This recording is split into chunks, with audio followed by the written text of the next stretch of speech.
Assalamu alaikum warahmatullahi wabarakatuh. Alhamdulillahi wa ba'd. Nga twolekera omulimu omunene ibaada ennene ey'okusala ebisolo oba ey'okusaddaaka ku lunaku olwa Eid al-Adha. Eri omuntu yenna agenda okusala kikulu nnyo okuba nti alondoola oba yeetegereza obulombolombo obugobererwa wakati mu kusala. Obulombolombo buno Nabbi sallallahu alaihi wasallam yabunnyonnyola obulombolombo 6 nga tugenda gezaako okubutemaatema mu ngeri ez'enjawulo. Olw'ebibuuzo ebingi ebyebuuzibwa awo bonna abandyagadde okusala kisolo ki kye nandibadde nsala kirina kufaanana kitya. Akalombolombo akasooka mu bufunze antakuuna min bahimati al-an'am, ekigenda okusalibwa kiteekeddwa okuba nga kirimu ebyo ebirundibwa ewaka. Mu birundirwa bino mulimu ebintu bino wammanga: eŋŋamiya, embuzi, endiga n'ente.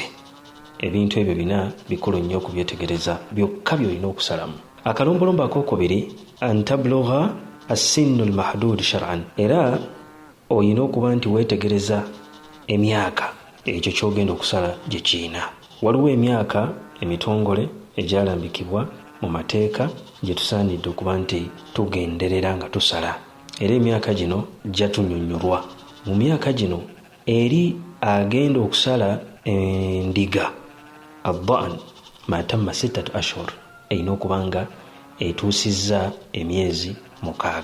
Ekiri wansi w'ekyo tekikkirizibwa kukisala, kukiwaayo nga adhiya oba ng'ekirabo eri omuntu omulala. Ate embuzi erina okuba nga ewezezza omwaka mulamba ma tamma lahu sana. Ente al-baqar ma tamma lahu sanataani, erina okuba nga ewezezza emyaka 2. Eŋŋamiya ma tamma lahu 5 sinin, erina okuba nga ewezezza emyaka 5. Ekiri wansi w'ekyo tekikkirizibwa kukisala oba kukiwaayo nga adhiya. Akalombolombo akookuna antakuuna khaliyatan min al-uyubi al-mani'ati min al-ijza'i, kalina okuba nga ekyo ky'ogenda okusala kirina okuba nga tekirinaako kamogo konna ku mubiri gwakyo. Era ne bino Nabbi sallallahu alaihi wasallam yabitunnyonnyola mu hadithi ya al-Barra ibn Azib ng'agamba nti arba'an, ti ebintu bino wammanga ebina tebikkirizibwa kuba nti biweebwayo nga adhiya. Akamogo akasooka al-arja'u al-bayyin dal'uha, ekirema ng'obulema bwakyo bweyolefu, bulabika bulungi mu ntambula yaakyo, kitambula kiremala, ekyo kyonna ekirema nga tekisobola kutambula bulungi.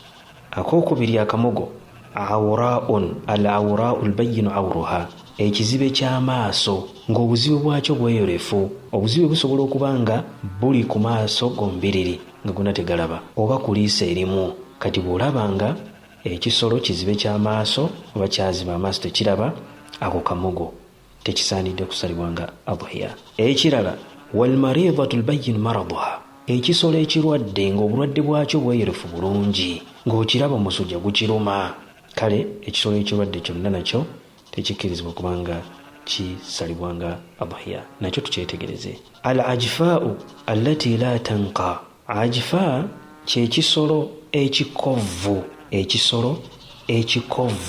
ng'olaba obukovu bwakyo ogenda okulaba nga sayizi yaakyo teyenkanankana na myaka gyakyo, kyakonziba nga kitono nnyo. Ebintu ebina Nabbi sallallahu alaihi wasallam byatugamba nti arba'un la tajuzu fil adahi, ebintu ebina tebikkirizibwa kusalibwa. Waliwo ebirala ebituukibwako obuzibu bw'enjawulo, tugambe nti kiri kyamenyeka omugulu ogumu oba omukono ogumu, nakyo tekisalibwa. Waliwo kiringa kyatuukibwako obuzibu tekisobola kusituka, n'ekyo nakyo kikulu. Akalombolombo akalala antakuuna milkan lilmudahi, ekisalibwa kirina okuba nga kyoyo nyini kyo, kya nyini kyo, oba nga akkiriziddwa okukisala mu mateeka, oba nga akkiriziddwa nyini kyo okukisala. Fala tasihu tadhiya bima la yamliku, tokkirizibwa kusala ekyo ky'otayina ko buyinza, ng'ekyo ky'onyaguludde, ng'ekyo ekibbiddwa, ekinyaguluddwa ekibbiddwa.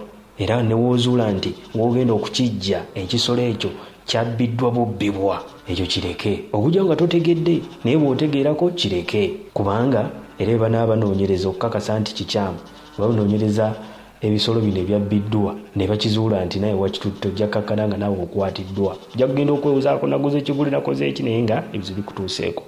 Kale ekyo kyogenda okusala kirina okuba nga kikyo kyakkirizibwa oba nga kikukkirizibwa mu mateeka oba nga nnyini kyo akuwadde olukusa ng'akukkiriza oba n'akuwa ssente n'agenda n'omuguliza, oba ne bakigamba nti ndina ekisolo egundi faamu yange genda ogyeyo embuzi bweti ne bweti oginsalire oba ogisale.